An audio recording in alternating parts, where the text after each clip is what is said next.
Bom dia, turma. A pergunta da aula de hoje é a seguinte: quando foi que o tempo passou a mandar em nossa vida? Pensem um pouco nisso. Hoje, praticamente tudo que a gente faz é organizado pelo tempo. Você acorda em determinado horário, você vai a lugares em determinado horário, você trabalha em determinado horário, você almoça em determinado horário, você tem prazo para entregar coisas, você segue um calendário, você tem uma agenda, você marca uma consulta, você marca uma reunião, você marca academia. Até o lazer já vem com hora para começar e hora para terminar. Cinema, viagem, jantar, conversa com amigo, passeio, tudo entra dentro de um quadro temporal. E reparem, se você chega atrasado, isso se torna um problema. Se você perde um prazo, isso é um problema. Se você demora demais para responder uma mensagem, isso já pode soar como desinteresse, desorganização ou descuido. É ou não é? Se você não usa bem o seu tempo, isso já começa a parecer um defeito moral. Fulano é enrolado, não sabe gerir a vida, ele está ficando para trás. Ou seja, na vida moderna, o tempo virou uma espécie de autoridade invisível que organiza toda a nossa existência. E ele está em todo lugar. E o mais curioso é que quase ninguém estranha isso. A gente vive como se viver em função do tempo fosse natural. E como estamos fazendo em nossas séries de vídeo, estamos questionando as lógicas impostas das coisas que hoje nós consideramos normais, mas, como estamos vendo nessa série de aulas, foram uma construção histórica. E vamos fazer o mesmo com a questão do tempo. Hoje nós vamos nos perguntar: sempre foi assim? O homem sempre viveu escravo do tempo, preso a ele e seus afazeres? E a resposta é não. Nem sempre o ser humano viveu debaixo desse tipo de domínio temporal. Nem sempre houve relógio mandando no corpo. Nem sempre houve essa sensação de estar correndo, devendo, perdendo tempo. Isso é muito mais recente do que parece. Na verdade, durante a maior parte da história da espécie humana, os seres humanos viveram de um jeito completamente diferente. Como nós vimos em outras aulas, durante a maior parte da história nós vivemos em pequenos grupos nômades, grupos de caçadores-coletores, vivendo de subsistência e se deslocando pela natureza em busca de alimento, abrigo, proteção. Vamos fazer um exercício de imaginação de como seria a gente acordar há 10 mil anos atrás em uma dessas tribos nômades. Pense em alguém acordando, não com um despertador, nem com um compromisso marcado, mas com a luz da manhã entrando aos poucos, com o frio leve do ar, com o cheiro do fogo da noite anterior ainda no ambiente, com os sons do grupo começando lentamente a aparecer. As pessoas, elas vão despertando em ritmos diferentes. As crianças, elas costumam acordar antes. Os adultos, eles vão levantando devagar, vão devagar saindo daquele estado de anestesia logo que acordam. Alguém ali no bando alimenta o fogo. Alguém observa o entorno. A luz aumenta e o grupo desperta. A fome aparece e a busca por alimento começa. O corpo de repente cansa e a pausa ela entra de uma forma natural durante o dia. A escuridão da noite chega e a vida ela vai se recolhendo. O tempo aqui ele é orgânico. É o mundo acontecendo e o ser humano acompanhando esse movimento como parte do mundo. A vida está inserida no fluxo da natureza. E isso muda completamente a experiência subjetiva de vida. Por exemplo, numa forma de vida assim, não existe da mesma maneira a experiência psicológica que hoje é tão comum para nós, que é a experiência de estar atrasado. Por quê? Atrasado em relação a quê? Em relação a qual relógio? Em relação a qual cronograma? Se o grupo vai sair para caçar, ele sai quando as condições permitem. Se o corpo pede pausa, a pausa ela faz parte. Se alguém encontra alimento, o ritmo muda. A pessoa relaxa e come aquele alimento. Se anoitece, a vida se recolhe. Vocês entendem? O tempo aqui não é uma cobrança externa. Ele é mais um ritmo vivido do que uma autoridade abstrata. A relação subjetiva com o tempo ela era diferente, portanto. Faz sentido? Agora reparem como isso começa a mudar. Reparem como isso começa a mudar quando acontece, como já vimos em outras aulas, uma das transformações mais profundas e significativas da história humana. Uma transformação que aparece o tempo todo aqui na nossa série, né? Que muda quase tudo no estilo de vida do ser humano. A sedentarização, a revolução agrícola. Porque enquanto o ser humano vive em deslocamento, em tribos nômades, ele acompanha mais diretamente o que o corpo dele pede e o que o ambiente oferece naquele momento. Mas quando esse ser humano ele começa a se fixar num território, quando começa a plantar e a partir disso esperar para colher, armazenar, construir abrigos mais estáveis, começa a proteger a terra e organizar a sobrevivência não só para hoje, mas para semanas e meses adiante, a relação com o tempo também começa a mudar. Porque agora já não basta mais apenas perceber e interagir de forma orgânica com o mundo, conforme ele está acontecendo no aqui e agora. Agora é preciso a gente antecipar, é preciso a gente se lembrar, é preciso a gente prever. Percebem essas palavras? Que jogam o ser humano para o futuro? A vida passa a depender menos só do que aparece diante dos olhos e mais da capacidade de se orientar por ciclos que retornam. Importa agora saber quando que a terra vai estar pronta, quando a semente deve ser plantada, quando a chuva costuma vir, ou quando ela costuma não vir, quando é que chega o frio, quando que os rios sobem. O agricultor ele já não vive apenas no presente imediato, ele começa a viver também em função daquilo que vai acontecer. E é aqui que surgem os primeiros calendários na história humana, como uma forma de tentar prever o funcionamento do futuro deste mundo. Claro, esse calendário não ainda com essa grade abstrata de horas e minutos que nós conhecemos hoje, mas como uma tentativa de dar forma, regularidade e previsibilidade. Então o tempo ele começa a deixar de ser apenas o ritmo vivido e começa a se tornar também essa orientação organizada. Ele ainda está nessa época muito ligado à natureza. Ele ainda está preso aos ciclos do mundo. Mas já não é só como algo que se sente e se vive em sincronia com o mundo. O tempo agora ele começa a ser algo que precisa ser acompanhado e lido de fora. Vocês entendem? A sobrevivência agora ela exige não apenas viver dentro do fluxo da natureza, mas aprender a ler esse fluxo com antecedência. Mas de qualquer forma, o tempo ainda está muito ligado a essa natureza, né? Ele é cíclico. Ele ainda está preso aos ritmos do mundo natural. Então vamos lá. Estações do ano: verão, outono, inverno, primavera, as fases da lua, as cheias dos rios, as épocas de chuva. Ou seja, a vida ela já está mais organizada, mas o agricultor agora precisa olhar para o céu, para a terra, para a estação, para o ciclo da semente. O tempo aqui ainda ele é cíclico. Agora, existe um momento histórico muito importante, em que o tempo começa a mudar de natureza. Ele deixa de pertencer apenas ao mundo natural e aos seus ritmos e começa aos poucos a se transformar em disciplina.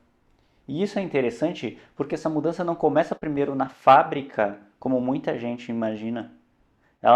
Essa mudança não começa no mercado, na empresa, nem na lógica industrial. Começa bem antes. Começa na religião, mais especificamente nos mosteiros medievais. E aqui vale a pena entender melhor o que estava acontecendo nesse contexto. Nos mosteiros medievais, os monges, eles não estavam apenas morando num espaço comunitário, né, como se fosse uma comunidade qualquer de pessoas. Eles viviam segundo uma regra comum, como por exemplo a regra de São Bento. Isso significa um conjunto detalhado de orientações que organizavam o dia inteiro daquela comunidade. Essa regra, portanto, definia quando é o horário de rezar, quando é o horário de comer, quando é o horário de trabalhar, quando que eu posso ler, quando que eu posso dormir, quando que eu tenho que permanecer em silêncio. E é nesse contexto que o tempo começa a ganhar um peso novo, diferente. O dia monástico, ele era, portanto, recortado pelas chamadas horas canônicas. Matinas, laudes, prima, tércia, sexta, hora nona, vésperas, completas. O dia começa a ser fatiado. Cada uma dessas horas canônicas correspondia a um momento de oração comunitária e, ao mesmo tempo, ajudava a organizar o restante da vida diária nos mosteiros. O dia do monge era repartido por essas horas regulares que davam forma ao despertar, ao trabalhar, à leitura, às refeições e ao recolhimento da noite. Percebam que aqui começa a se consolidar a ideia de que a vida deve ser dividida, regulada, submetida a uma sequência ordenada de momentos. Por isso o mosteiro ele pode ser visto como um dos primeiros grandes laboratórios de disciplina temporal do Ocidente. O monge ele aprende a não viver apenas seguindo a sua vontade, a seu impulso ou conveniência pessoal. Ele aprende a se submeter a um ritmo exterior, externo, comum a todos, repetido diariamente. A oração não acontece quando dá vontade, ela acontece na hora prescrita. Assim é com o trabalho, assim é com a leitura, assim é com o repouso. Ou seja, o mosteiro introduz pela primeira vez na história uma forma de vida em que o tempo deixa de ser apenas vivido e ele começa a ser administrado.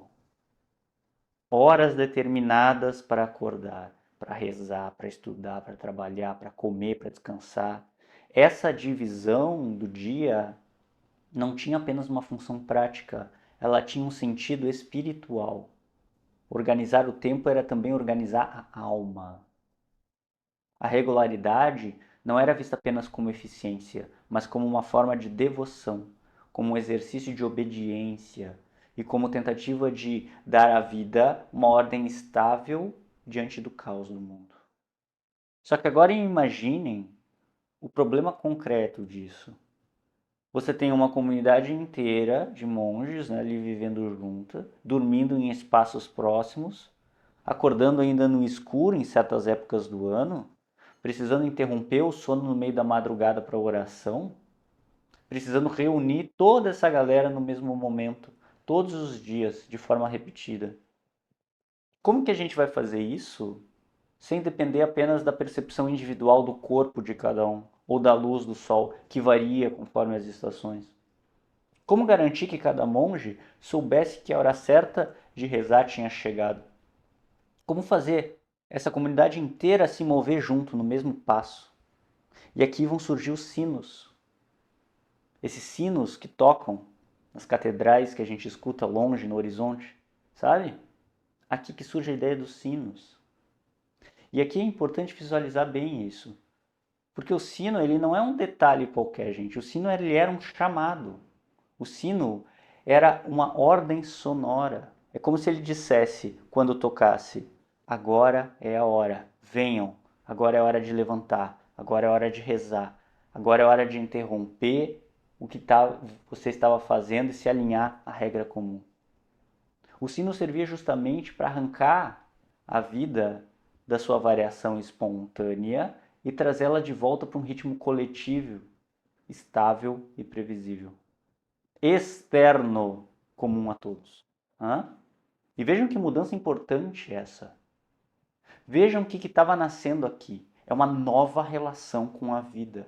Uma relação em que a atividade já não parte primeiro do corpo e sua sincronia com o momento, mas parte agora de um sinal externo que organiza esse mesmo corpo.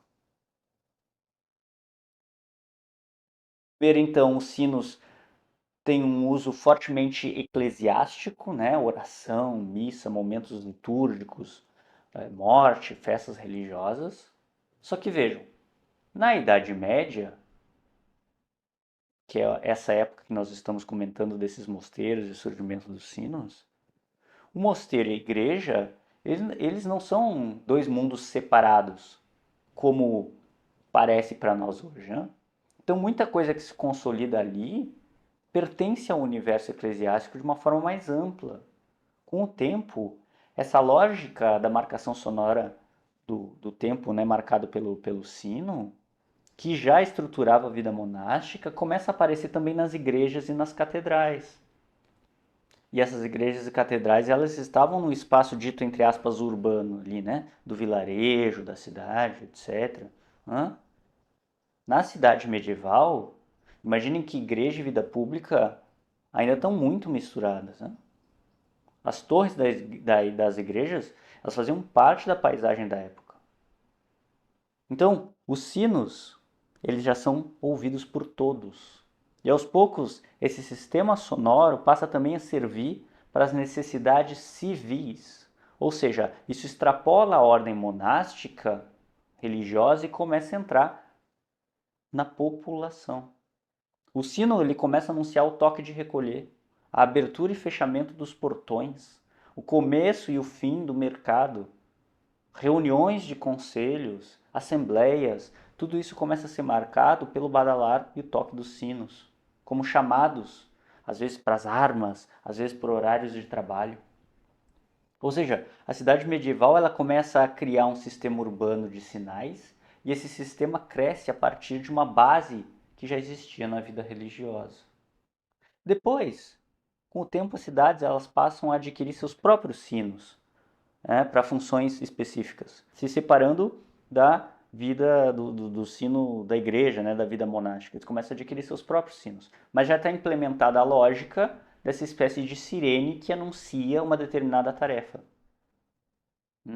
Em pouco tempo, isso vai fazer parte normal da organização local. E pouco a pouco, olha que interessante, essa tecnologia, por assim dizer, da época, ela vai se refinando. Vai se automatizando esses sinos para eles tocarem de forma regulada e sozinhos, não ter que depender de uma pessoa ir lá subir e tocar, né? Eles começam a conseguir regular esses sinos para em determinado momento eles tocarem sozinhos. E isso vai se refinando até nós termos os chamados primeiros relógios mecânicos, que nada mais são do que sinos automatizados. Faz sentido? Vejam que interessante. Então começam a surgir os primeiros relógios mecânicos. E vocês podem reparar esses relógios antigos, quando chega a determinada hora, eles fazem uns barulhos, né, dos sinos, justamente porque remete a essa lógica. Então os primeiros relógios mecânicos, eles aparecem na Europa entre o século XIII e XIV, e eles ficavam nas torres das cidades, né? Marcavam a vida coletiva. Torre lá em cima, para todo mundo ver o horário e escutar o badalar do sino automatizado. Pela primeira vez, então, de forma mais clara, uma cidade inteira começa a viver sobre o mesmo ritmo marcado por um mecanismo externo. Antes, cada um ainda estava muito mais preso ao fluxo do corpo, como a gente estava falando. O que é isso? A luz do dia, né? O ritmo da vizinhança, do costume local. Agora, o tempo ele começa a subir nas torres e passa a pairar sobre todos. Isso é muito importante, porque agora o tempo já não é apenas algo vivido, ele começa a ser administrado publicamente. Ele começa a organizar a cidade. Então aquilo que iniciou como uma disciplina dentro dos mosteiros para os monges começa a expandir como disciplina e como modelo de como se viver a partir de uma certa ética, a partir de uma certa disciplina regular para toda a comunidade. Sino, o relógio mecânico, ele vira a coordenação coletiva, ele vira a disciplina social. Ele deixa de ser apenas natureza sentida, a vida, né? E ela passa a ser ordem social marcada artificialmente. Agora vamos avançar um pouco mais na nossa linha do tempo, porque a próxima etapa é ainda mais forte, é ainda mais impiedosa, digamos assim. E aí sim, nós vamos estar falando da Revolução Industrial. E aqui agora a gente não está mais falando de uma mudança sutil na forma de organizar o dia, mas de uma reorganização completa, cavalar, absurda da experiência humana em torno do tempo. Imagine você entrando em uma fábrica do século XVIII ou XIX. O ambiente já não tem nada daquela variação que a gente viu antes, da luz, do cheiro, da vontade de comer. Não é o ritmo do corpo. Não é o ciclo da terra, como era daqui a pouco pro camponês que plantava, para os agricultores, né? Em verão, inverno, aquela coisa cíclica. Não é nem um som distante de um sino em meio ao silêncio de uma cidade. Não, agora o cenário é outro. É barulho constante, máquinas repetindo movimentos sem parar, uma cadência linear que não varia, uma regularidade que não depende de ninguém ali dentro. E no centro de tudo isso está o relógio. Agora o tempo não é apenas um guia, ele é a estrutura que sustenta toda essa engrenagem. O trabalhador ele chega em determinado horário e esse horário não é uma sugestão, né? Se ele atrasar, há consequências. Se esse trabalhador ele parar fora do momento previsto, há consequências, né? Se ele desacelerar, isso vai aparecer na queda do desempenho, com menos produtos feitos. Agora, o dia é dividido em blocos definidos e cada bloco precisa ser preenchido. E a máquina ali batendo. Então nós temos hora para começar, hora para parar, hora para retornar, hora para encerrar. E pela primeira vez em larga escala, cada movimento humano começa a ser enquadrado temporalmente de uma forma contínua.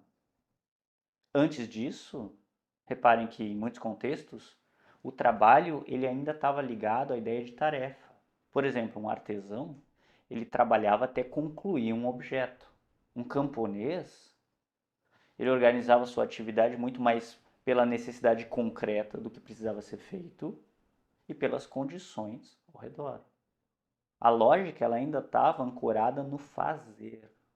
A atividade tinha um início, um meio e um fim, relativamente próprios, né? Então o artesão lá estava tecendo sei lá o que, ou a espécie de marceneiro estava fazendo a mesa, o ferreiro estava fazendo a espada, né? Tinha um início, um meio e um fim relativamente próprios. Terminei a espada, terminei minha tarefa. Terminei a mesa, terminei minha tarefa. Vocês estão entendendo?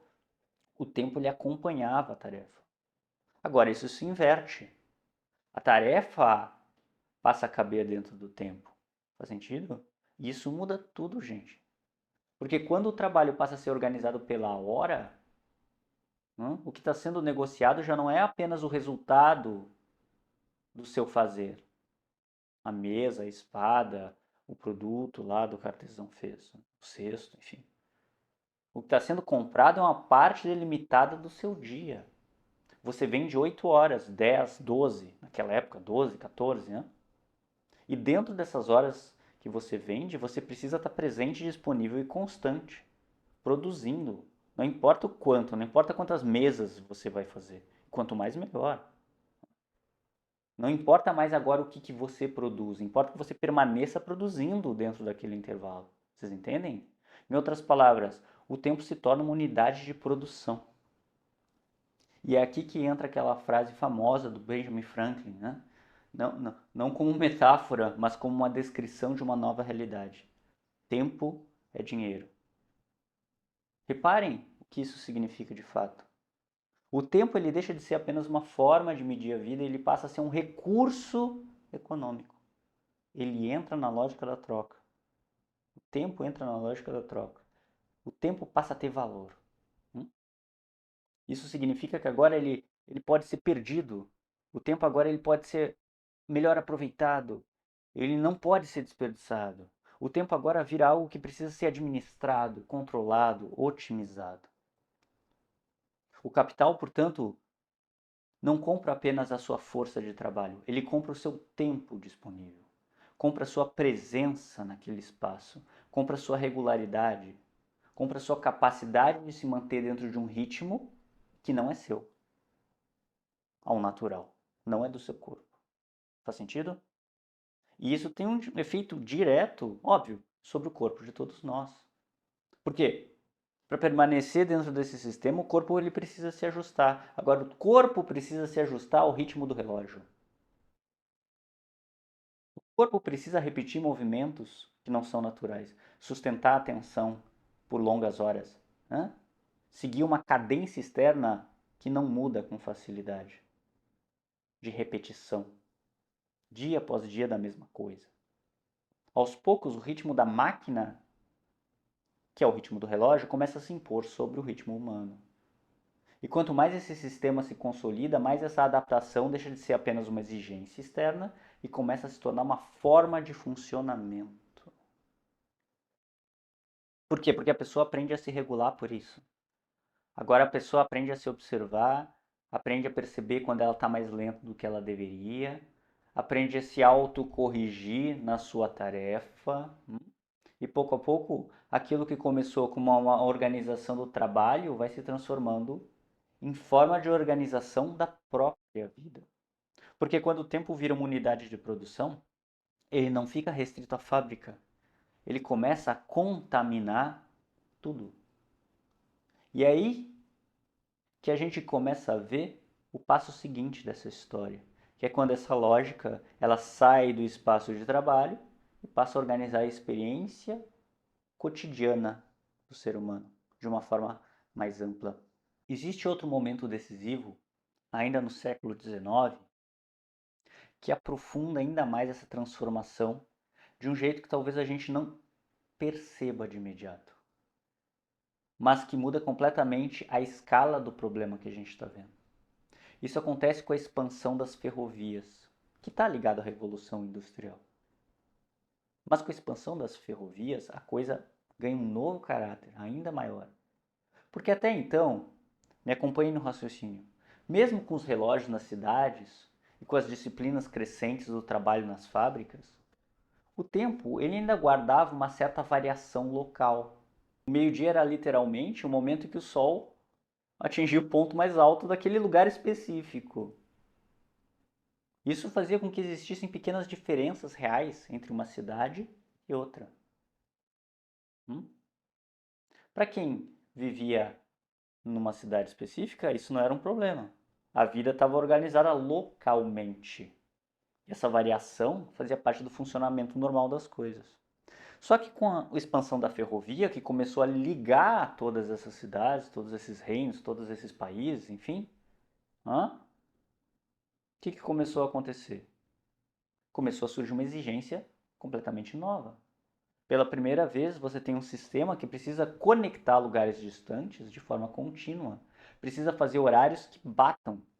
Precisa garantir que um trem saia de um ponto e chegue em outro com previsibilidade. Precisa coordenar os cruzamentos, as trocas, as cargas, os passageiros. Vocês estão entendendo? E nesse contexto, essa variação local ela vira um problema. Porque vejam, como é que nós vamos organizar partidas e chegadas se cada cidade tem a sua própria hora? Se não existe um padrão comum. O que antes era apenas uma diferença tolerável, agora passa a ser um obstáculo prático. E é aqui que surgem umas decisões mais importantes da história. A padronização do tempo através do fuso horário. Um sistema que impõe uma referência comum a todos esses cidades, esses países, independentemente da posição solar de cada um. Aos poucos, as cidades deixam de seguir apenas o seu próprio meio-dia solar, por assim dizer, e elas passam a se alinhar a um tempo compartilhado, comum a todos, mas completamente abstrato, que vale para as regiões inteiras. Isso se consolida no final do século XIX, quando diferentes países começam a adotar um sistema internacional de fuso, criando uma espécie de malha global do tempo. Agora, prestem atenção no tamanho dessa mudança. O tempo já não organiza apenas o cotidiano de uma comunidade. Ele já não organiza apenas o mosteiro, já não organiza apenas a cidade. Ele já não organiza a fábrica daquela cidade. Ele passa a organizar territórios inteiros e depois o mundo inteiro. O tempo deixa de ser, portanto, uma referência vivida localmente e se torna uma infraestrutura invisível que sustenta o funcionamento de tudo. O tempo passa a ser parte lógica do Estado moderno, da circulação de mercadorias, da comunicação entre regiões, da coordenação de sistemas complexos, da administração, da burocracia. O tempo se torna uma espécie de linguagem comum a todos, que permite que tudo funcione junto. Hum? O tempo agora ele se torna completamente abstrato. Aquilo que começou com uma forma de acompanhar o mundo, o sol, o corpo, o ritmo, passou por várias transformações, vai sendo organizado, disciplinado, medido, padronizado, e chega a um ponto em que ele já não depende mais de nenhum desses elementos naturais. O tempo agora é completamente abstrato. Não depende mais de sol, de chuva, de noite, se está frio, se está calor, qual estação do ano é, tanto faz. Não precisa mais de ciclos visíveis. Ele não acompanha mais a lógica da natureza e do corpo. O tempo agora ele existe como sistema, como grade, como uma estrutura que se impõe sobre a realidade. Agora a realidade não importa mais. O tempo é uma estrutura que se impõe sobre a realidade. E essa imposição e essa grade é global.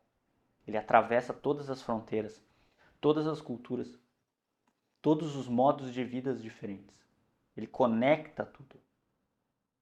E ao mesmo tempo que ele conecta tudo, ele enquadra tudo. Você está entendendo? Exatamente aqui que a gente começa a entender a dimensão final desse processo. Porque quando o tempo ele atinge esse nível de padronização que a gente está falando agora, ele está criando um ambiente dentro de qual todos nós passamos a viver. Um ambiente em que tudo precisa acontecer no momento certo, na sequência certa, na velocidade certa, dentro de uma estrutura comum que já está dada antes de qualquer escolha individual. Porque esse é o mundo que você nasceu, que eu nasci. Essa grade ela já está posta. Percebem a progressão? Primeiro o tempo vivido no corpo e na natureza. Depois o tempo cíclico da agricultura. Depois o tempo disciplinar do mosteiro. Depois o tempo público do relógio urbano. Depois o tempo da fábrica. Depois o tempo padronizado das ferrovias e do Estado moderno. E a história continua. Porque no século XX, esse processo se intensifica com a racionalização do trabalho. E aqui racionalização, quando eu digo racionalização, quero dizer uma coisa bem específica. Organizar o trabalho de forma cada vez mais calculada, mais previsível, mais mensurável e eficiente.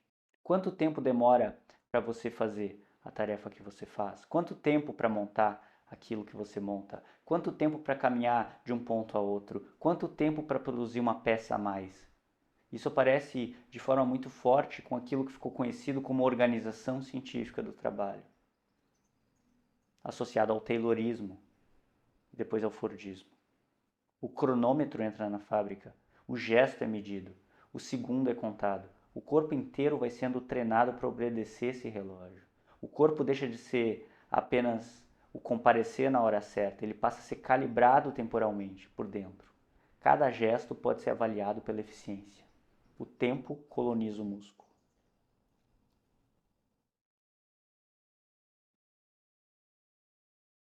E finalmente daí nós chegamos no presente.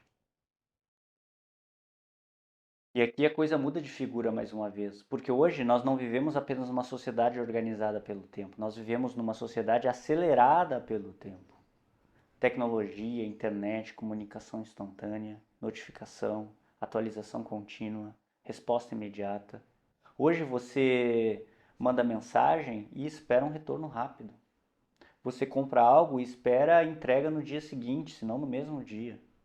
Você abre o celular e já entra numa fila infinita de estímulos, de cobrança, de lembrete, de tarefa, de promessa, de alerta. O tempo hoje ele não é apenas marcado, ele é comprimido, ele é acelerado, ele é densificado. O intervalo entre querer e obter, ele diminui. O intervalo entre pedir e responder, ele diminui. O intervalo entre produzir e entregar, ele diminui.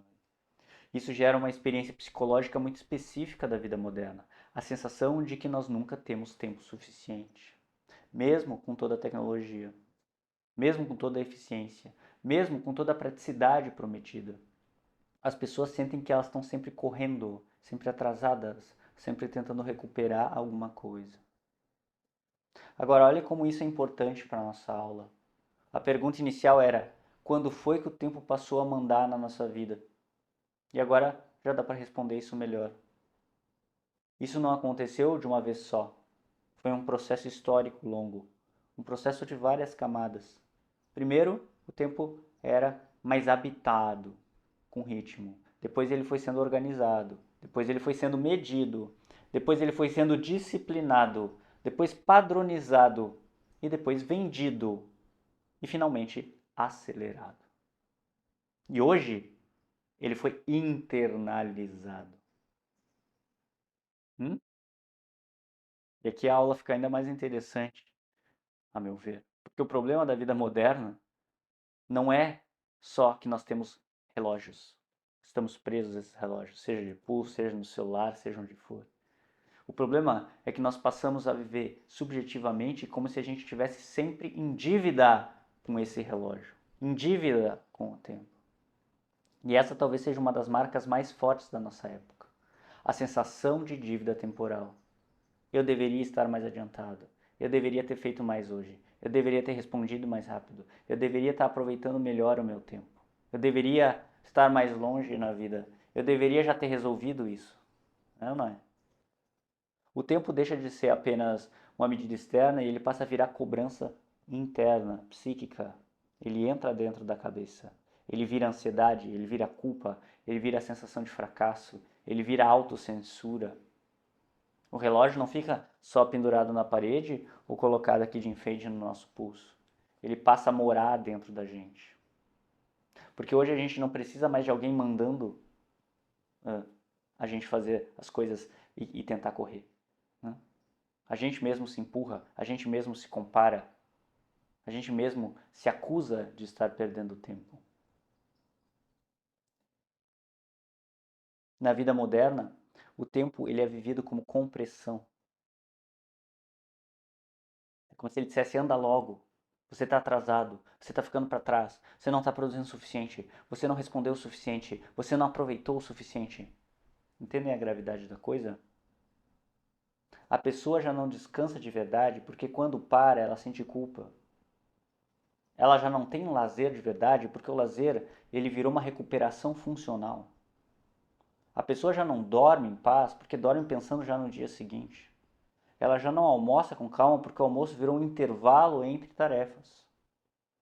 A pessoa não simplesmente caminha simplesmente porque quer caminhar. Ela caminha para regular a ansiedade, para render melhor, para voltar mais eficiente.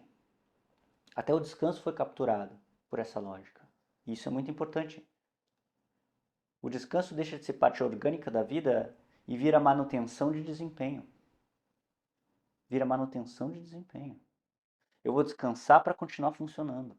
Eu vou tirar férias para voltar melhor. Eu vou dormir cedo para render amanhã. Percebam a diferença? Antes, em outras formas de vida, descansar fazia parte do ritmo da existência. Hoje, muitas vezes, descansar virou recurso estratégico para aguentar a própria cobrança. E talvez seja aí que aparece uma das grandes doenças psíquicas do nosso tempo: a sensação de insuficiência permanente.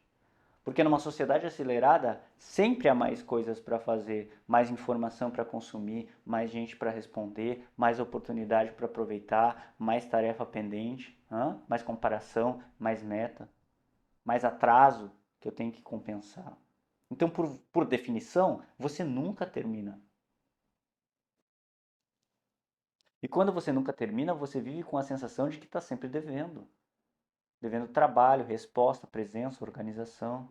Né? Você não chegou no sucesso ainda, devendo uma versão melhor de você mesmo.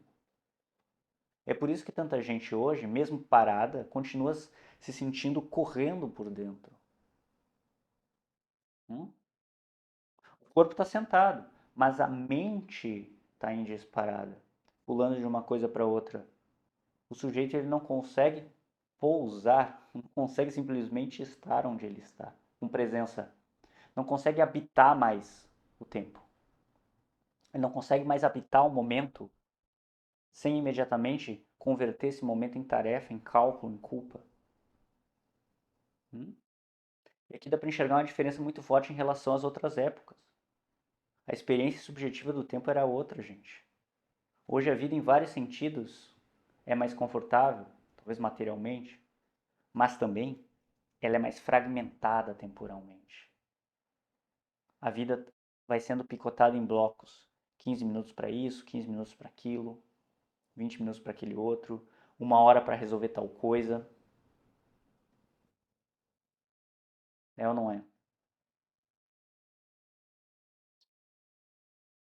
Uma pausa rápida, volta, corre, entrega, atualiza, planeja, acompanha, resolve. A vida vai sendo quebrada em pedacinhos administráveis. E quando a vida é vivida assim por muito tempo, algo acontece com a alma da pessoa. Ela perde a sensação de duração, ela perde a sensação de continuidade, ela perde a narrativa sobre a vida. E talvez seja isso porque tanta gente hoje diz: Ah, eu não vi o ano passar. Reparem nessa frase, ela diz muito. Porque quando alguém diz eu não vi o ano passar, o ano passou muito rápido, no fundo o que está sendo dito, o que ela está dizendo é o seguinte: eu estava dentro do tempo, mas eu não estava vivendo o tempo. Eu não estava habitando o tempo. Eu só estava respondendo esse tempo, cumprindo ele. Vocês entendem? Sendo puxada por ele, mas não habitando o tempo ou a minha vida. Digerindo, integrando experiências. Por quê? Porque eu não estava presente quando eu estava fazendo as coisas. Hum? E eu não estava presente porque eu não estava em sincronia com o meu corpo. Hum? E aqui a gente chega no ponto central da aula. O preço de viver numa sociedade fixa, uma sociedade que ficou num lugar só, organizada, que foi se organizando, mais complexa, mais burocrática, que foi se tornando altamente sincronizada. O preço disso não foi só o surgimento de regras sociais e rígidas, como nós vimos em aulas passadas, né, da domesticação do homem. Foi também a transformação do próprio tempo em mecanismo de controle. Faz sentido? Quem mudou fomos nós. Nós passamos a dividir, medir, padronizar, sincronizar, vender, comprar, acelerar, cobrar o tempo. Nós transformamos o tempo em uma estrutura de comando. As estações continuam aí. O sol continua subindo e descendo, por assim dizer. O corpo continua pedindo fome, sono, frio, calor. A gente só ignora isso e fatia o tempo de uma forma artificializada para viver dentro do mundo que a gente vive, o mundo moderno. E o mais curioso é que quase ninguém percebe isso, porque as pessoas já nasceram nesse tempo, acelerado, picotado, artificializado, em dissincronia com a natureza da vida. O que as pessoas percebem é ansiedade, o que as pessoas percebem é cansaço, o que as pessoas percebem é estresse, pressa, culpa. Mas raramente as pessoas percebem o que está detrás disso. E o que está detrás disso é uma construção histórica muito específica, hum? Que cria essa desincronia. Raramente as pessoas percebem que essa forma de viver o tempo hoje ela não é natural, é história construída. Ela não é natural per se. Ela é o resultado de séculos de sedentarização, de disciplina religiosa, de relógio urbano, de relógio pessoal, de trabalho industrial, de padronização estatal, de racionalização produtiva, né? De burocracia e de aceleração técnica. Então, quando alguém hoje diz eu não tenho tempo, o tempo está voando, a vida está passando rápido demais, essa pessoa não está falando apenas de uma sensação individual, ela está falando, mesmo sem saber, de uma forma histórica de organização da vida. Ela está falando de um modelo de sociedade. Ela está falando do preço psíquico de viver num mundo altamente estruturado. E talvez a pergunta mais importante que fica no final da aula não seja apenas quando foi que o tempo passou a mandar na nossa vida. Talvez a pergunta mais importante seja outra. O que nós perdemos? O que nós perdemos quando deixamos de viver o tempo como ritmo e nós passamos a viver o tempo como cobrança? Hum? Porque eu acho que foi aí que perdemos uma parte importante da experiência de estarmos vivos. Nós perdemos presença, nós perdemos duração, nós perdemos significação da vida, né? Perdemos a capacidade de acompanhar a vida sem transformar tudo imediatamente em tarefa. Claro, eu não estou dizendo com isso que dá para voltar atrás. Não dá. Nós não vamos abandonar os relógios, trabalho, agenda, escola, o calendário. Novamente, nós estamos inseridos dentro dessa malha e nós já nascemos dentro dela, né? Nós não vamos voltar para uma tribo nômade. O jogo já foi jogado. A questão não é essa. A questão, como sempre, que nós estamos trabalhando nessa série, é ganhar lucidez. Porque quando você entende que isso nem sempre foi assim, você começa a olhar para a sua própria angústia de um outro jeito. Você para de achar que o problema é só fraqueza sua, desorganização sua, incompetência sua. E você começa a perceber que existe aí um peso estrutural em diversas frentes que nós estamos vendo nessa série. Existe aí um modo de vida que nos molda o tempo todo. E talvez a lucidez comece justamente aqui, quando a gente entende que não está apenas administrando horas. A gente está tentando sobreviver psicologicamente a uma civilização que transformou o tempo em autoridade. Bom, turma, era isso que eu queria construir com vocês hoje. Na próxima aula a gente pode continuar explorando como essa organização artificial da vida vai se aprofundando em outras dimensões da experiência moderna. Porque quando a gente começa a olhar com calma, percebe que quase tudo aquilo que hoje simplesmente dizemos que é normal, talvez seja apenas uma forma histórica e não a única de se viver a vida. Ok? Sigamos. Até a próxima.